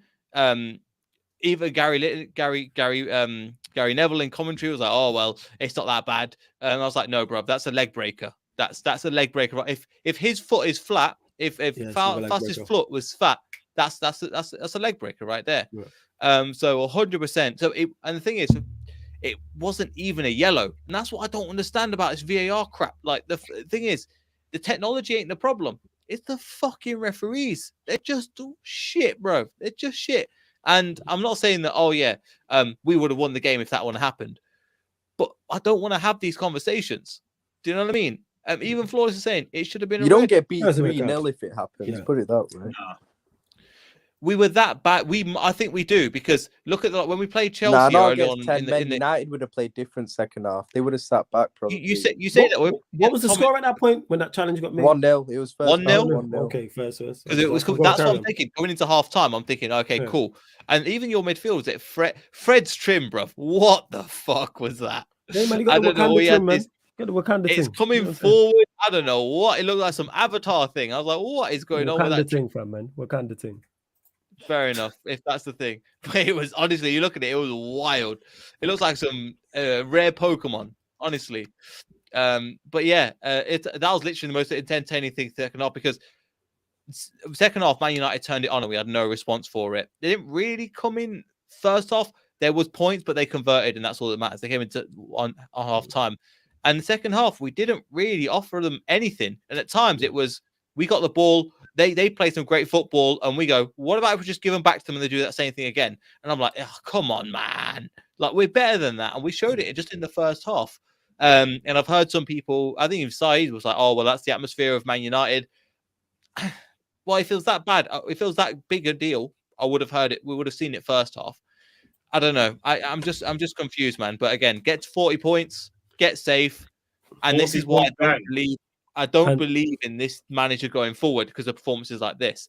You can attack, sure, but you can't defend and you can't game manage. And it's. I'm not saying it should be the level of Ten Hag, but if you go at a team and put up a good fight, and I'm like, all right, cool, we didn't win. I'm fine. We gave it everything. I could be a happy guy. But the fact that the first half was so good, and the second half we came at half time and were just terrible. We literally looked like a team fighting for Champions League, and then the same game we would go for in the relegation zone. Literally, it was that extremes. Yeah, I think it was that extreme. I can't deal with it, man. But you know what? This is what I mean by I don't. Even when we won the last two games, I'm not like, yeah, manager in. I'm like, look, I don't think he's the right man to go forward, but take us. Look, prove me wrong. Just get to 40 points, keep us safe, and we're all good. But Brendan Rodgers is running out of excuses now. He's got the players he wanted. He's got the left back. He's got the centre back. He's got the right winger. And we've got a team that is working. He's got no excuses why this team shouldn't be there. But with 5 points above the relegation zone, I think we'll be okay. But yeah, roll on the next game against Arsenal, which I think will be a bit of that'll be a tough one. But there's some positives, but there's a lot of negatives that are very easy to sort out, and we're just not doing. So It is what it is. But the fact that Man United were just waiting to they were like, we got this game now, we'll just rotate. It's just he's thinking, ugh, man, come on, put up a fight, and we didn't. Second half we didn't. So it is what it is, man. And shout out to Rodman as well, who said Fred handled the ball versus Barcelona in the box and they did nothing. It should have been a penalty. Refs favouring Manchester United big time this season. Yes, they are, man. Let's go. You know what I'm saying? Shout out to all the refs and the VAR people favouring my beloved football club. You know what I'm saying? Big up. Fuck you, man. And you're just fucking up in the arse. Shout out VAR, man. That's how you know United's back, when they got the refs back in their pockets. Yeah, man, 100%. When people complain about refs, that's how I know we're back. In general, it's you top six in general. It is, man. How says you think you lot will do us? Nah, bruv. We ain't doing nothing. We're doing homework. That's about it. We ain't doing you. You man will beat us. But that's okay. I'm not expected to go into Arsenal thinking, yeah, we're gonna win. I don't think we are. I would love it, and I think I deserve. Nah. Big up Malcolm saying acknowledge the tribal chief Marcus Rashford. The tribal big up my guy chief Malcolm. Reigns, big up my guy Malcolm though. That's a real one, man. Manchester United out here in full force, man. Out here in full force. Let's go. Big up Rashford. What's this tribal chief? Is that mean something else? It's a wrestling nickname, innit? One of the wrestlers. Right, okay. Yeah. That's where it's from. Yeah. I was gonna say the tribal chief was a Chelsea player, but none of them deserve that title. So we'll forget. We could talk about Arsenal for a little bit. Do you guys think Arsenal could actually win this league title? Or do you think they will win it? I'll let Ryan go first, or whoever is. I'll give my thoughts on it though. But yeah, go on, Ryan. Yeah, I've said for months I think they'll win it. To be honest, I think they have been the best team so far in the league this season. Like, I know they had a few, was it the 3 bad games they've had, but like every team goes through some sort of bad run in the season, a blip, and yeah, it was quite bad for them, I admit. But I think that game yesterday, I think that's a big one for them. Just the way they won it, the fact that they were behind 1-0 earlier on, and then when it was still 2-1 Villa, but the way they came back second half and obviously get a late winner as well. They kept that and got a late winner. I think that's a big turning point. You can see the celebrations on the sideline as well. And look, mate, I think this is a turning point after their bad run of form. I think their blip's probably over, and I hope I'm right because I hope they win it. But I think it's a big one for them. I think they'll win the league still, and if they don't, they'll come close to. That's all I can say. I'm not, City are definitely pulled themselves back in it for sure, and it could go either way. But I think I'd still slightly edge towards Arsenal because still think they've been the best team this season so far, and yeah, that's all I can say really. Yeah, go on, Neil. I'm still saying no. Fair enough. I just think Neil, the way they won yesterday was a big one. My thing is, just be consistent with your opinions. Everything seems to change in 48 hours. In that game, I saw people going, I've had enough. What is going on with this team? They're losing 2-1. And then by the end, people are going elated. And I understand it to a certain degree, but chill out. Like, the race is still tight. Let's be honest. The race is still going to go down to the wire. It's not, they were far and away. We're talking, 3 or 4 days ago? Arsenal have bottled it, this, that, and the other. They're not good enough. Saying, the young team, they look tired, etc., etc. And some of them points are true. But where is this just complete? And the thing is, I'll give Arsenal their flowers. They're doing fantastically well. But they shouldn't be expected to win because they've got such a young team. There's a lot of expectation. They just need to, again, take it one game at a time and get on with it. And they're playing some great stuff. If they don't win the title, it's still a great season for them. They're still finishing the Champions League. They've still had a lot of good players, a lot of good teams. And you look at the way they performed against Man City. Fantastically. They weren't bad. They weren't bad in that game. Yeah, they did well. But you would have thought that they would have completely bottled it. Now, when you're playing against a Man City team that are worth twice your individual players, you did a good job. But and I've got 4 titles the extremes. Seeing the meltdown at half time at 60 minutes, I'm just like, I don't get it, man. You know what it is, Neil? It's like I kind of understand it, and it's beautiful to see. No, I can understand why they're like that because at the end of the day, it's like when you're in a title race. Because I've experienced over the last few years. No, yeah, I know. That's what I'm saying. They're you, fam. We've legit been doing watch-alongs, and it was. I remember this vividly. It was Liverpool versus Norwich last year, and we was on the Twitch doing a watch-along, and you lot were 0-0, 20 minutes in. 0-0 at half time. No, it was 0-0, and you was like, "Oh, title race over. It's done." Get to half time and no way we can win the title. Then you went 1-0 up. This is all in the same game in the same stream. 1-0 down. No, it's over. We can't. And then I think they brought it back. He's like, yeah, title race is back on. You are Twitter. If Twitter was a person, you are football Twitter. FT, no, but I understand you are FT.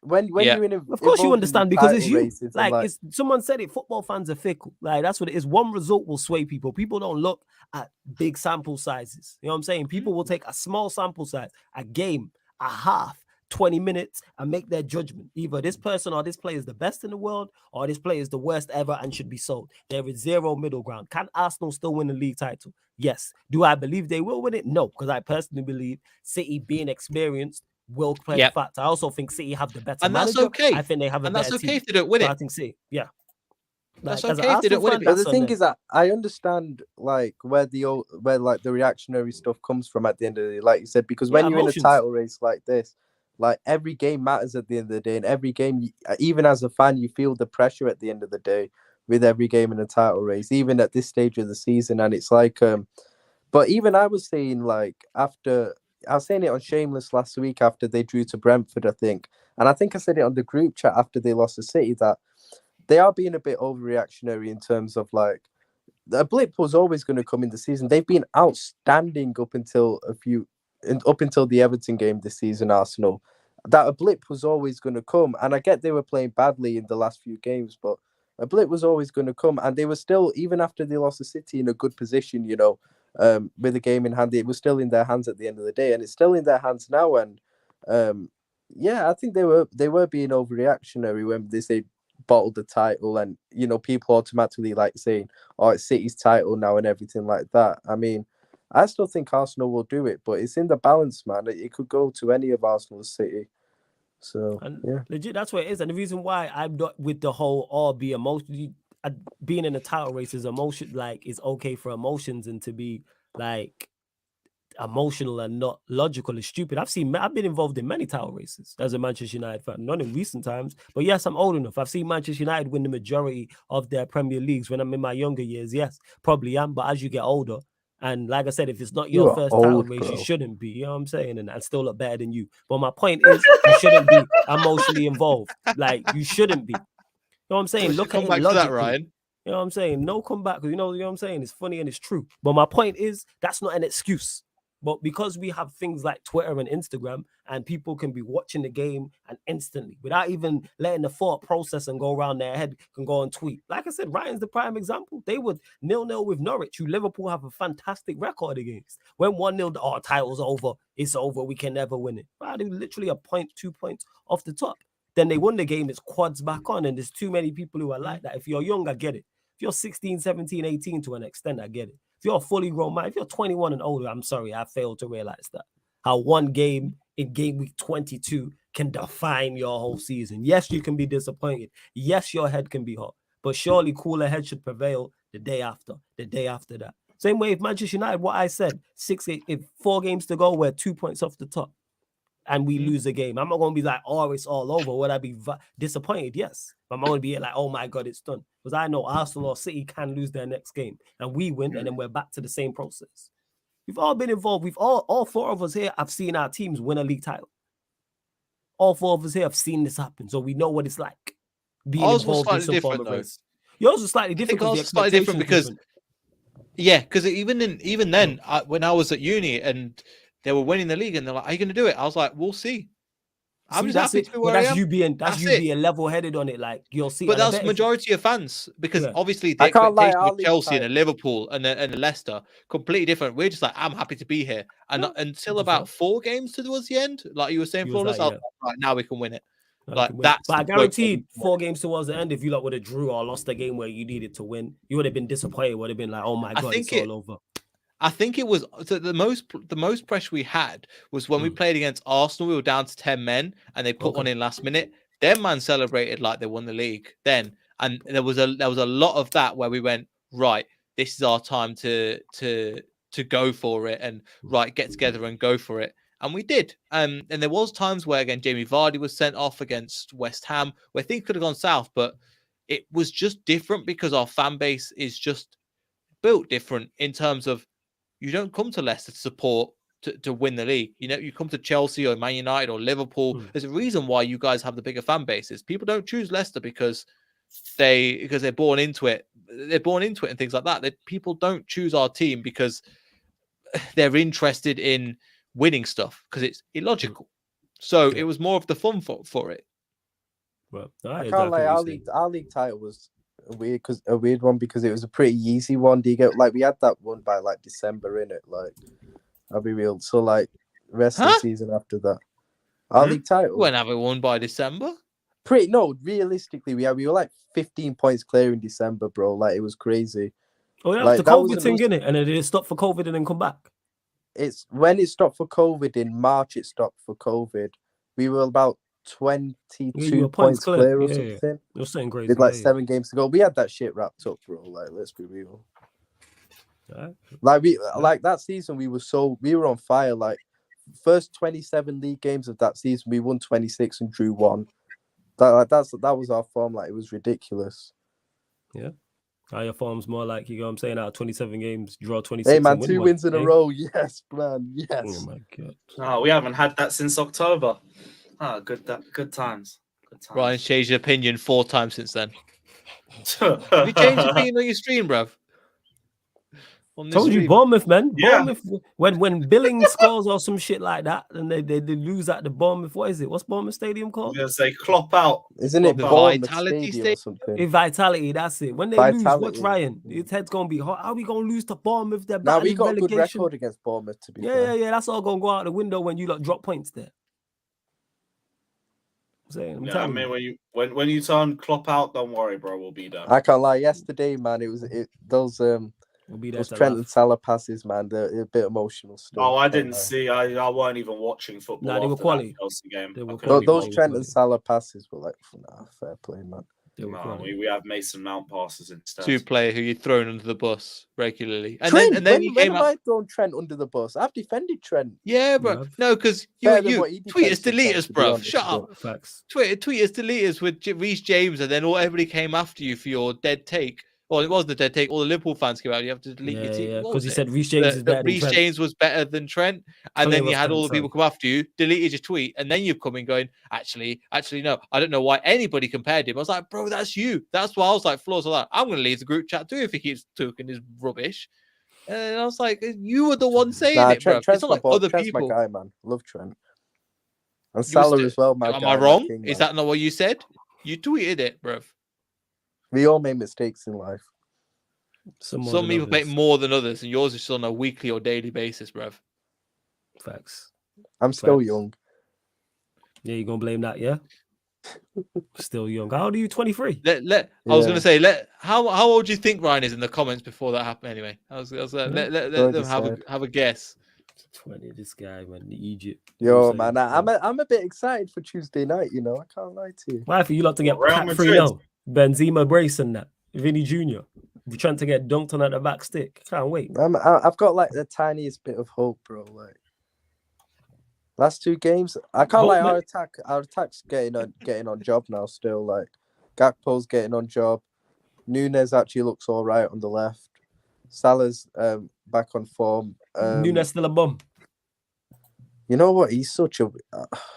He's like the weirdest player ever. You know what? He's like the biggest flip flop player. Like 1 minute you think he's shit, the next minute you actually think he can be useful in some way. Bro, that's you and your opinions. When you say flip No, flop, but Darwin Nunes is the weirdest footballer I've ever seen in my life. Like, honestly, like last 2 games he's actually been good in it. I actually think against Everton and Newcastle on the left, I think that's the position that suits him now, isn't it? Playing on that left-hand side instead of down the middle. Like, I think it suits him pretty well. And we play with the false 9 with Gakpo, who looks good the last couple of games as well. So the attack's working well. We've got options there now. We got Diaz to come back soon. Jota's back now. Bobby's back now. So we're getting players back. Virgil's back at the back. I didn't think Virgil. People are gassing his performance a bit too much yesterday. I thought he was all right, but I didn't think he was anything special. And Bajkatic in midfield has been a breath of fresh air. You know, he's been really, really good for us since he came in, and I think he suits the 8 role that he's played in the last couple of games better, so he can press kind of higher up the pitch. He's been really good, and he's a regular for us now. He's a really good player, so there's a lot of positives in the team at the moment, to be honest, last couple of games. So I'm happy, man. I'm happy. I'm going to give it 2 weeks until he throws Bajkatic, whatever his name's on the Nah. Trust me, Bajkatic, even if he has a few bad games, like he's still young in it. Like I can actually see like real potential with him. It's not like with the Chuckle brothers, Elliot and Jones in it. Like they're just shit in it. But like with Bajkatic, with Bajkatic, Elliot's I can actually see 18. potential. Huh? Elliot is 18 years old. Elliot's not 18. He's an 18. How old is he? He's like 21. Is he actually? He's like still 21. Bro, he's shit, Elliot, man. Shit. He's 19. Okay, he's 19. And he's You're running for a 19-year-old. Bro, who's the other Chuckle brother? Who's the other Chuckle brother? Oh, Curtis Jones. How old's Curtis Jones? He's 22. Well, Curtis Jones is like 21. He's like 21. Yeah, sure, but even then at 22, but 19. Oh yeah, bro, Harvey Elliott and Curtis Jones have no business being at this How is Harvey Elliott washed at 19? Like you said, they're young. He's not good enough for your stupid opinion. So allow their poor performance. Bajkatic is actually good enough. Elliott is not good enough. Wait, but how have you come to that conclusion at 19 that he's not going to get? But Ryan is 23, and he says and he says he's young. He's awful. He's not good enough to be a right winger, backup right winger for Salah. He's definitely not good enough to play midfield. So where does he fit in? So now or in general? I don't know, send him. Neil, do you want him? Like, just get into it. Why are you passing him a sideways pass to me? Stick with your own opinions. Oh, bro, I'm you not can have saying Elliot, nothing. man. I'm criticizing you. Just get Elliot away no from my club. We don't buy players like like you've that. washed your hands of him already at 19. Bro, At I washed my 19 hands years of him, old. like ages ago. Also, isn't he still coming back from that injury? Oh, bro, he came back from that injury ages ago. Like a year When's ago. ages ago? For you, that could be 3 days. Like a year ago, he came back from that injury. No, did he get injured because it was ACL or something? Big, wasn't he? No, it was that ankle against Leeds, which was like September 2021. And then he came back in January. Like 4, 5, 6 times since then. You flip-flop there. Yeah, fair enough. No, he's so bad, man. Okay. It hurts my stomach every time I see him on the pitch. I'll remember that one. Oh, you should join the Christensen band then, bro. Well, what do you mean? The tummy aches and all that, or what? He said it hurts my stomach, and I'm like, oh, Christensen, innit? I can't be asked. Can't believe that though. Curtis Jones, I get. He's 22 years old. You need to be a little bit more from him.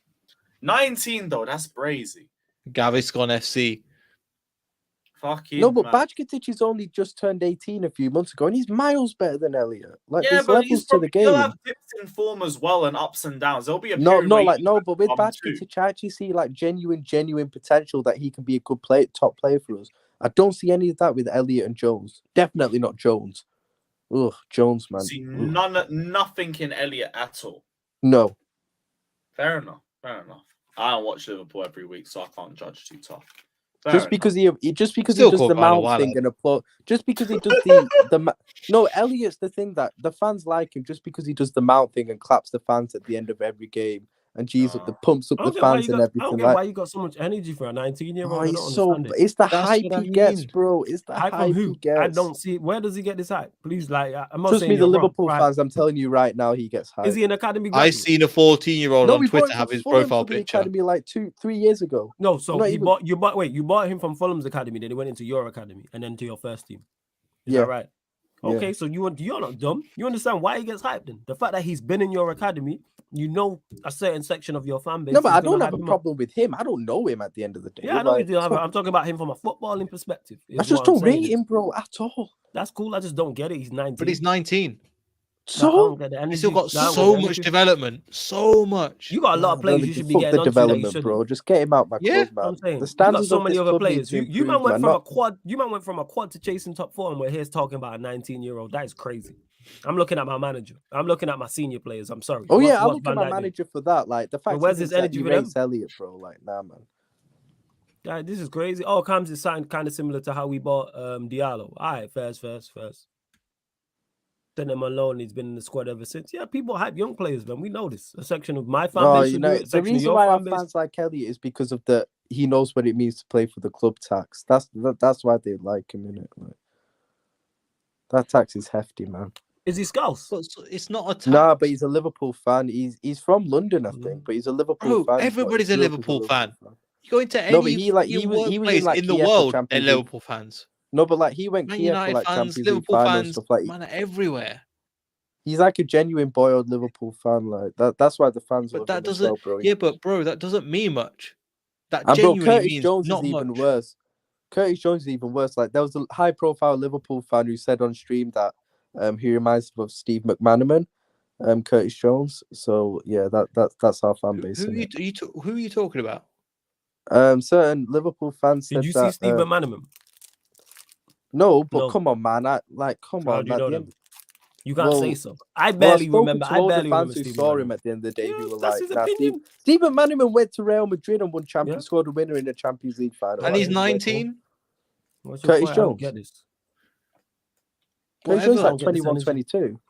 He's talking about Curtis Jones. But at least that a lot of at least this energy should be going to Van Dijk, should be going to Trent, should be going to Robertson, should be going to Fabinho. So it should be going I hear that. Salah. No, you don't hear that because you continue to jump in comment section. I see you, even though I ignore you, I see your dumb comments. Yo, Elliot's so terrible. Where's his energy for Salah? See what I'm saying, man? No, but at least I know those guys are good. Oh, new contract in depth. Okay, so you wait. So you know them man are good, but them man have been performing poorly pretty much the entire season. That's why I know, but I wouldn't sell those guys. Do you know what I mean? I never said sell them. Where's the criticism of them? Is what I'm talking about. I criticized them. Yeah, not as heavily as you do Harvey Elliott. It's always the first name out. Yeah, because I don't rate him, innit? Yeah, like, because you have an agenda against him. Like I said, innit? You man went from a quad to chasing top 4, innit? You man went from chasing 4 trophies to chasing top 4 position, and you getting onto a 19-year-old and a 22-year-old and not. See, football Twitter in an instance, picking favorites. You know what I'm saying? Where's this energy for Mo Salah? Where's this energy for Van Dijk, Trent, Robertson, all the world class or quote unquote world class and top class players they have? No, let me go to a 90, not to the same standard. Why is Harvey Elliott the first name out of your mouth? You should be last on the list. Because I don't rate him as a footballer. Yeah, and that's cool. But why is the criticism not of players who are better? What don't you understand about what I'm talking about here? You have world-class and top-class players, level players in your squad, and you're here criticizing a player you don't rate. That makes no sense. How much clearer can I make that? Mo Salah is one of your better players. If he performs at a high level, Liverpool are higher up the table. Yes or no? He played out of position this season. No. Forget all that. If Salah plays at a higher level this season, are Liverpool in a better position? Yes or no? Yeah, obviously. Okay, then. If the same question for Van Dijk. Yeah, of course. Okay, Robertson, Trent, the list goes on. Fabinho, the list goes on. So if all of them play, so if Harvey Elliott, who you don't rate, performs at this highest level, you think he can? Does that improve Liverpool's position? No, because you don't rate him is the answer. So why are we onto him? Again, agendas, but go on, carry on. This is outrageous. But I just want the crap plays out my club, man. That's what I want. Yeah, sure, innit? Because you have your favourites. Cool. No, but the ones that you just stated are actual world-class players who I know. How have they been performing this season, Ryan? How have they been performing this? Forget last. How have they been performing? How have they been performing this season, Ryan? I know they've not been good this season. Okay, so why is the criticism not directed to the people who can take you to success? Because you have your favorites. You just don't get it, man. Like, legit. No, you just don't get it because you have your favorites. What the hell does that mean? You have your favorites. You just don't get it. You sound like a girl. He has nothing. He has nothing left. That's what it is, man. He's like a girl with. Never mind. I ain't even gonna get into that analogy. But I was about to go somewhere. That's my point. Is he has nothing left. Get onto the players who can bring your club success, like Salah, like Van Dijk, but no, I'll have excuses. But for Harvey Elliott, who we don't rate, and also you've been roasting Salah for the longest time at the top of his game. When Salah's been at the very best, you'd be like, yeah, he's not good enough. Yeah, he's not good enough. Nah, this guy's meaty, just a stat padder, all this kind of thing. And now he's actually not performing, which again, his levels have dropped, and that's okay. But his levels have dropped. You're not even calling out for it. What's going on? First name out of his mouth is Harvey Elliott. Just because I ignore you in the comment section don't mean I see you talking shit. Don't mean I don't see it. This guy first, but Harvey, nothing to do. United show people I do on my channel. And this guy talking about Harvey Elliott. Not Mo Salah, not Trent, not Van Dijk, not Fabinho, not Robertson, not Nunes, who cost however much, not Jota. Yeah, exactly. You just said it there. You like them players. Of course, we have our favorites. You like them. That's my point. That's my point I am making. You have your favorites. That's exactly what I just said. Of course, they're my favorites. You have your favorites. Exactly. Why so you don't criticize. They won me trophies. They've given me great moments. Because you have more interest in your favorites than you do Liverpool being successful this season. Yes. That's my point. Your football Twitter in a nutshell. You don't criticize them because they're your favorites. No, you haven't. You don't criticize them with the same vim you do Harvey Elliott. Virgil. No, not with the same vim, Ryan. Not with the same level. You've never come on a stream I've been on and started talking about Mo Salah randomly, or Trent, or Robertson, or Van Dijk because they're your favorites. But you'll go at Harvey Elliott because you don't like him. Bear in mind, he has little to zero impact on Liverpool being successful. The players who can make you successful this season, you don't have no energy for because you have your favorites. You pick and choose. That's what it is. And this is the problem. And this is like arguing with an Ollie in versus an Ollie out because they liked Ollie. So they'll tell me, oh, he's a good manager. No, you just like him. That's cool. Sit on that. But you don't want what's best for Liverpool. You want what's best for you. And you know what? That's cool. I'm not that type of fan. You're that type of fan. That's cool. But there's nothing wrong with Twitter, bruv. Here's football Twitter in a nutshell. I want what's best for my football club, not my favorite. So do I. No, you don't. No, you don't. Have the same blatantly just proved it. You just basically just said, I have my favorites. I don't have no favorites. You know what I'm saying? And I've said Martial, I rate who's talented. Someone asked me, do I want him out of the football club? Yes. If you were part of a Chelsea fan base, you're a Chelsea fan base, you'd be a guy that going after sticking up for Mason Mount. That's what it would be. You'd be Johnny from Mason Mount. Just again, I have my favorites. And that's so you can't be then said, oh, I don't know what's best for my club. Because you have your favorites and you stick with them. Have your favorites. Martial, one of my favorite players at my football club. I've said I no longer defended him for the past 2 years and I want him out of the football club. One of my favorite players. For me, scored 1 goal in the Premier League. Not good enough. not good enough. And he brought you great success. Big success. But my man is finished. I want to be proven wrong. Wait, I want to be proven wrong. Did I not say after that Brentford game where Mbeumo destroyed Van Dijk that I think Van Dijk's finished? But why do you not keep bringing it up? One time. Van Dijk is one of my favorites. That's not what we're talking about. It's the Vim. He's my favorite player. But I said he's the Vim. The first name out of your mouth always when it comes to criticizing Liverpool this season is Harvey Elliott. What don't you understand about what I'm saying? The first name is Harvey Elliott. All the players you have, all the world-class, top-class players, and the first person you mention is a 19-year-old. The second person you mention is a 22-year-old. Not your better players. Why? Because you like them, man. That's what it is, and that's cool. You have your favorites, so you pick and choose who you criticize. The reason why you're in 8th is because Salah's been shit. Because Robertson's been shit. Yeah, because Trent's been shit. And Dyke's been shit. But why is your energy not there? Your energy's for them. Because what they brought you last season. We're talking about this season. What have they done for you this season? This is a prime example, people, when they say why I don't want fans in charge of football clubs, because it's hella sentiment. Don't tell me what them man did in the season 21-22. We're in the season 22-23. What are you doing this season? Don't tell me what man did last year, the season before, 5 years ago, 10 years ago. It's a Liverpool Football Club. You man got 7 European Cups. And you're a guy who will turn around and say, oh, hella sentiment. No, 6. You'll sit around and say, oh, Klopp, too much sentiment. This is what you're doing now. What them man did for me in the past. What have them man done for you this season? Absolutely nothing. But you'll sit there and defend and then get on a 19-year-old. Whatever, man. This is outrageous. Oh, man. It's all mad. We'll see what happens with Harvey Elliott in the future. But I'm with you, Flawless. I'm with you. Don't worry. I don't understand. But the worst thing is, Flawless, we can have exactly the same conversation next week. Yeah. And then the crazy thing is, when he was criticizing Klopp, he was talking about sentiment. And that's why they always retain James Milner, these two sentimental to players. You're the same way. You would continue to do that. You have the same thought process. The same thing you have issue with, you do. You know what I'm saying? And that so should I want Robertson, Trent, Virgil, and Salah all sold this season then? Not all sold, no, but the criticism. No, you don't have to go to the extreme. Just criticism. No, but I want Harvey Elliott sold. I don't want him at my but that shouldn't be. But that has. Let me explain this again. Harvey Elliott has little to zero impact on the success of Liverpool Football Club this season. He has little to zero impact. Every game this season. Okay. And how many games has Van Dijk played in? Well, he's been injured last few weeks, but he's played a lot. How many played most of them? Playing an 18-year-old week in and week out. That's a managerial issue. Nunez has played. I agree. Robertson's played a lot. Trent's played a lot. Matip's played a lot. All these players have played a lot who are better. Put it on your better players. No. It's not a question. Put it on your senior squad. I'm not talking about selling. I'm talking about you specifically, your criticism. The first name that comes out of your mouth is a 19-year-old. Who has little to zero impact. That's like me sat here and blame United have a poor season and I blame Elanga. You're going to look at me like I'm nuts. I get on Kobe Mainoo and say, yeah, this is on them. No, criticize the senior players. That's what I do. When United play poorly, I look to my better players. We didn't win in Barcelona. You know who I criticized for the second goal? Varane and Casemiro. That they was at fault for that goal. You man got to do better. In front of goal, Rashford, you got to do better. They're our star guys. The reason we are in this position this season. Again, don't put words in my mouth. I never said that.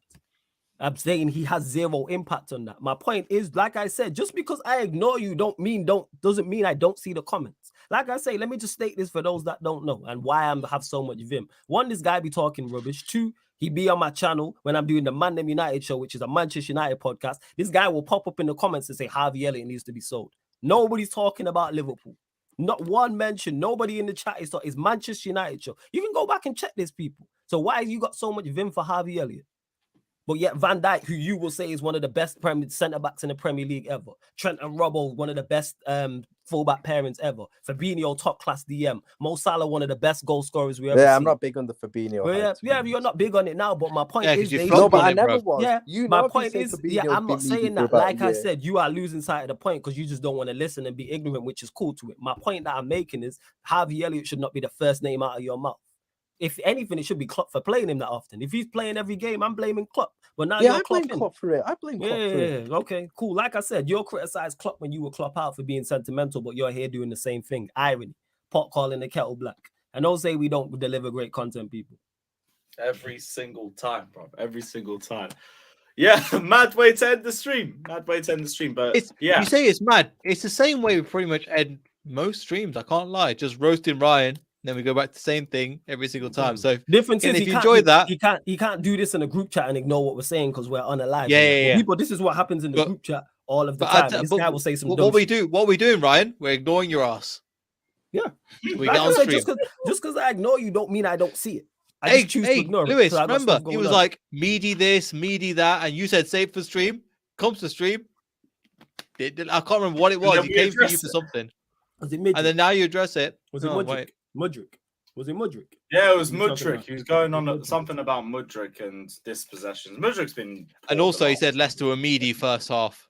Like 30 minutes against Man United. Yeah, you pissed me off the way you weren't taking those chances, man. But it doesn't say we were trash. You were trash his finishing. I should have said that. Ed, don't do that. It's the Rock versus the Hurricane. Don't do that. You know what I'm saying? It's the Rock versus the Hurricane. This is one side of the shit. Don't do that. This is Shawn Michaels and Michael Jannetty. I said Rock versus Hurricane, bro. Don't do that. That's an OG feud, though. Yeah.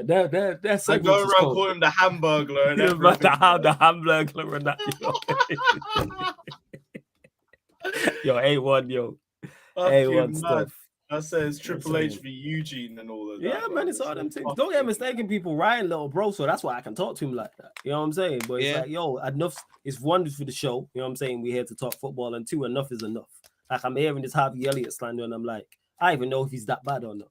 But he's shit. But all right, cool. He's shit. Blame the manager. He's probably just a bit of a road runner right now, but he's 19. That's why. See, Cams knows. Hey, it's nothing. He says he knows. Yo, that the Rock and Hurricane segments were A1. Yo.